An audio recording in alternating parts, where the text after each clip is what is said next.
Hello students, welcome back to our maths class. In this session, we will continue further with next exercise, exercise 5.2. The question number 1, state the property that is used in each of the following statement. Children, a figure is given to you. We have to answer a few questions that is based and related to it. The first is, if A is parallel to B, then angle 1 is equal to angle 5. Here A and B are the two parallel lines given. They have told if these two lines are parallel, then what is angle 1 equal to angle 5, and if it is equal, then which property does it apply? So, if these two lines are parallel and angle 1 and angle 5 are equal, then we can say, children, that the corresponding angle property is used in the above statement. You can see it is corresponding property, right? Let us go for question number 2. If angle 4 and angle 6 are equal, then which property it applies? You can see angle 4 and angle 6, they are in cross. What we learned, whenever we have a cross, or it can, you can see here the Z is forming here, these two angles here, right? So, whenever we have such condition, children, which property? It is alternate interior angle property here. According to it, angle 4 and angle 6 are equal. Question number 3 with this. If angle 4 and angle 5, you can see angle 4 and angle 5 are equal to 180 degree, then which property does it apply? You can see A and B are parallel lines, and according to if angle 4 and angle 5 is 180 degree, children, then it is interior angles on the same side of the transversal property used, because interior angles on the same side of transversal are supplementary. Next question, children, here. In the adjoining figure, identify. Children, we have to identify, means we have to recognize the pair of corresponding angles. Now, A and B are the parallel lines, C is the transversal here, giving rise to 8 different angles, right? So, let us find the corresponding angles from this figure. You can see, children, angle 1 and angle 5, first one, angle 4 and angle 8, the second pair, third pair, angle 2 and angle 6 is the third pair, whereas angle 3 and angle 7 is the fourth pair of corresponding angles here. Now, what is next with us? Let us see, children. The pairs of alternate interior angles. Children, we have to find here the pair of alternate interior angles from the given figure.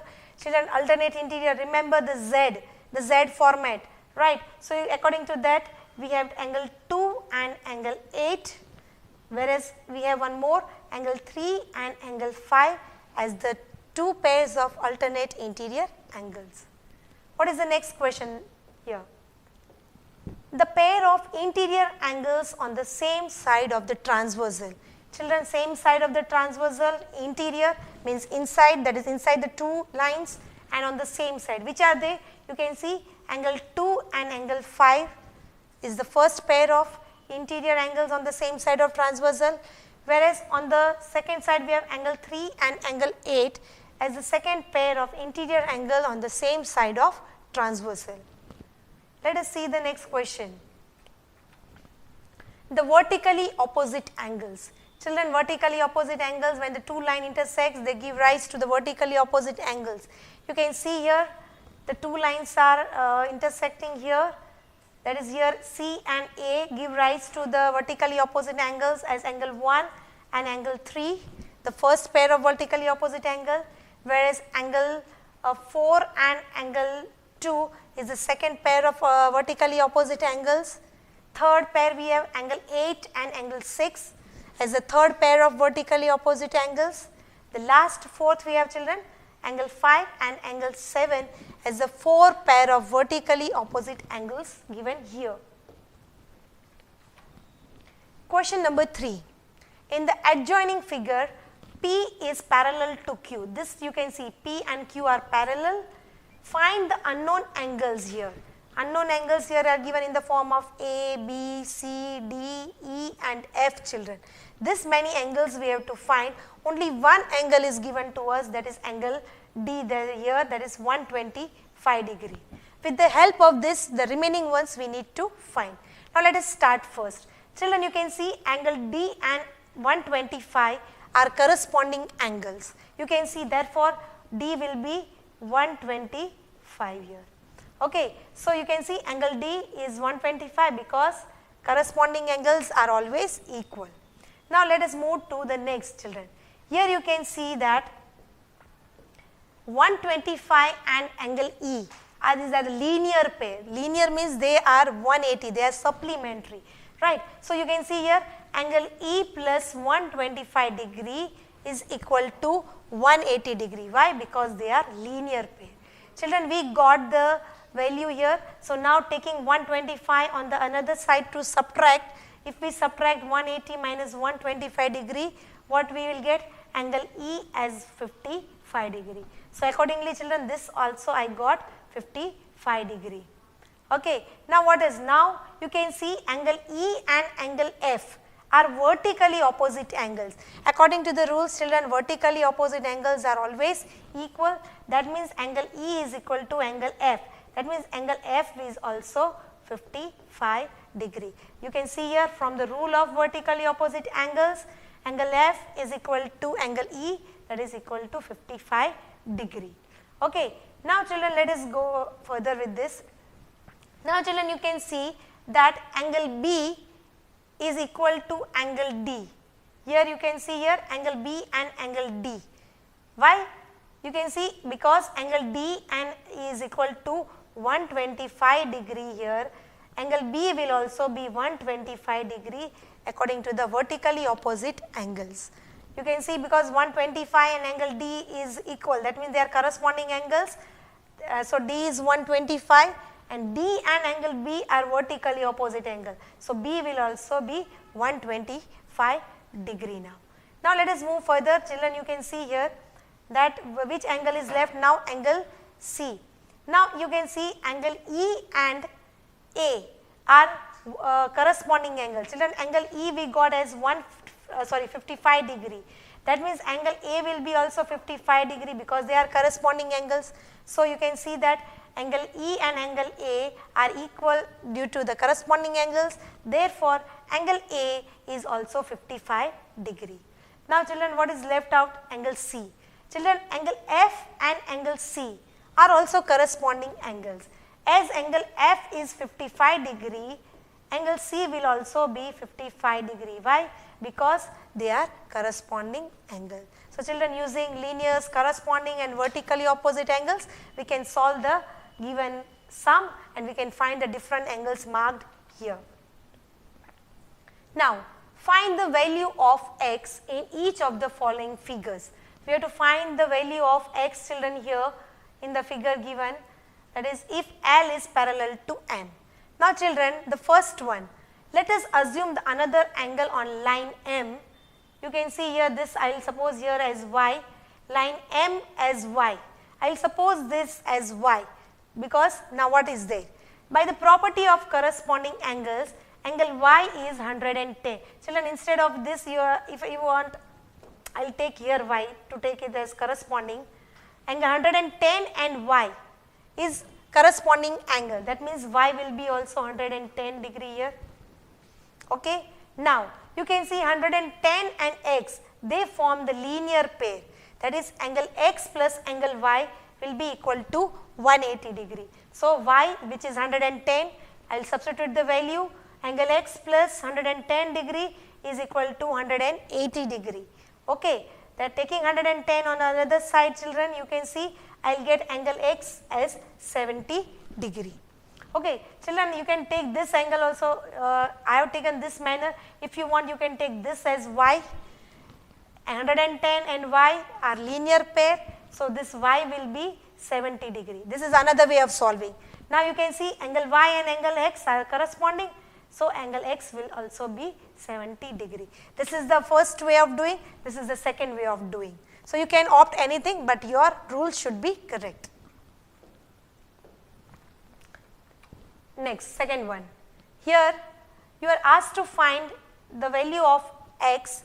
Now you can see, children, here very clearly where line L and M are the parallel lines, that give rise to angle 100 and angle x as corresponding angle. So, directly no calculation, as angle x and 100 are corresponding angles, angle x is also 100 degree. Directly you got the answer. Question number 5. In the given figure, the arms of two angles are parallel. You can see the arms of two angles are parallel, children, here. This is right. And you are asked two questions here. If angle ABC is 70 degree, here you can see ABC is marked 70 degree, then find DGC. Where is DGC? This angle we are asked to find, and you are asked to find DEF. The second angle is this, children. Now, how will solve it? Now, as AB and DG, these two lines you can see parallel. If these two lines are parallel, and if I consider BC as a transversal, then 70 degree and this angle will be corresponding. That is, you can see angle ABC and angle DGC are equal by corresponding angle. That is, angle DGC will also be 70 degree only. Okay. Now, let us go for the second question here. We will find DEF. Now, as I told you, DEF, we got 70 degree in the previous question. Okay. DGC we got 70.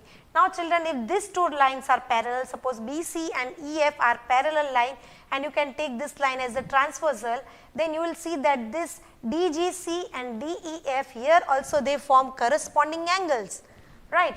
If these two angles are corresponding, that means they both are also equal. That means DEF is also 70 degree. So, in the first ABC and DGC were corresponding, so I got DGC as 70. Again, DGC and DEF also are corresponding, giving rise to both the angles equal, that is 70 degree. Question number 6. In the given figure below, decide whether L is parallel to M. Children, we have to prove whether L is parallel to M or no. Now, let us consider the two lines L and M, and N is the transversal intersecting line L and M at two different points. And the sum of the interior angles on the same side of the transversal is given to us, two angles 126 and 44 degree, children. As they are interior angles on the same side of transversal, they are supplementary, that is they are 180. Okay. So, you can see here 126 and 44 is the given angle. Now, let us add them and see whether they are 180 or no. When we add 126 and 44 degree, children, I will get my sum as 170 degree, which is not equal to 180. That means they are not supplementary. But our condition is what? Only if they are supplementary, the lines can be parallel. Now, let us answer. The sum of the interior angles on the same side of the transversal is not equal to 180. So, line L is not parallel to line M. If it would be 180, then our answer would have been yes. But as it is 170, line L and M is not parallel. Children, do you remember the inverse? We are using your inverse property here, right? Now, what is next, children, here? Now, here also the another thing is given to us to prove that line L and M are parallel or no. Now, let us assume angle X as the vertically opposite angle. Here you can see 75 and 75. 75 and X are vertically opposite angle. I have assumed this angle as X, which is vertically opposite of 75. That means this angle will also be 75 degree, right. Now, you can see angle X and 75 degree now became the interior angles on the same side of transversal. That means they have to be 180. Okay. Now, let us add 75 and 75 and see what do I get. Now, when we add 75 plus 75 degree, children, we will get our sum as 150 degree, which is still here not equal to 180. Okay. So, what we will conclude from this, that here also line L is not parallel to line M, because here the interior angles found are not supplementary. Third question, children. Now, children, here same we have to prove that line L is parallel to line M. Children, here I have suppose this particular angle assumed as x here. You can see 57 and x are vertically opposite angle. So, this x will also be 57 degree, right. Now, you can see 57 degree and 123 now becomes the interior angles on the same side of the transversal, with that has to be supplementary. Now, let us add 123 and 57 degree. When I add these two, children, I will get my total as 180 degree. That means the line L is parallel to line M, because the interior angles on the same side of the transversal found are equal to 180 degree. Question number 4. Here also same thing to prove here. Children, you can see here x, I have assumed this angle as x, which is here the linear pair 98 and x forms the linear pair. You can see here angle x and 90 degree is equal to 180 degree. Why? Because they form linear pairs. Now, taking 98 on the another side for subtraction, I will get angle x as 82 degree. Okay. Now, x I got as 82 degree, right. Now, according to the rules, children, 82 degree and 72 degree forms the corresponding angles. But do you think both are equal? Because we have learned that corresponding angles should always be equal if the lines are parallel. If the lines are parallel. But here both the corresponding angles are found differently. That means the lines are not parallel. Therefore, L and M is not parallel here also. With this, children, we end this session. Hope you all understood these things very well. Thank you and have a nice day.